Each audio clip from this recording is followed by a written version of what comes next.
mbokk yi safoo saabal tomb net ak saabal TV di fi taataane seeni xibaar ci làkk wolof làngu ko Pastef dàq nañu dogalu atteb Ousmane Sonko teg ci di xam ne ak lu mën a xew bu weesoo dogalu yàlla sunu boroom lenn mënu la tere Ousmane Sonko mu bokk ci jongante tànn njiitu réew yi atum ñaar fukk ak ñeent ci ab saabal bu ñu fesal làngu ko Pastef ñi ngi ci xam ne ëttu dabu bu Ndakaaru jël na dogalu doxal daan yi leen Macky Sall digtal jëm ci génne Ousmane Sonko ci jongante tànn njiitu réew yi atum ñaar fukk ak ñeent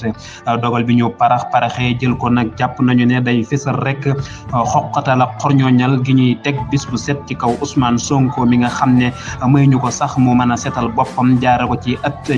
atte bu maandu ñuy xam leen nag ne dogal bi ñu nasee ca njënn la du soppi dara ci dogal bi ñu dëppoo ñoom ñëpp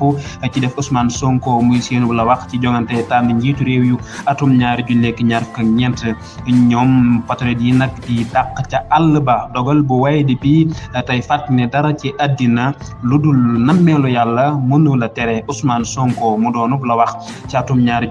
fukk ak ñeent ñuy xam leen nag ne ni ki seen njiit li ñoom Pastef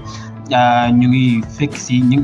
koy fekk si ci lànkal yoon ak taxawaayam ci kanamu attekat yu far teg ci di xam le ne duñu nangu mukk njaay doole kii tax na ñuy woo Macky Sall mu nangoo àngu mbooleem lu mën a juddoo ci caaxaan yi mu digle Pastef nag di woo mbooleem ay kuréelam yi nekk ci Sénégal ak ci biti réew ñu jël mbooleem seeni matuwaay ngir aar semu wi boole ko dogu yar ak lootaabewu ñuy daaneel ci xamle ne dinañu janook sa taskati xibaar yi suba bu soobee yàlla ci àllarba ji fukki fan mai atum ñaar fukk ñett ngir yëgal ñi ci réew mi ak ñi ci biti réew pexe yi lang gi fas yéene teg ngir jàmmarloo ko Macky Sall saabal tomb net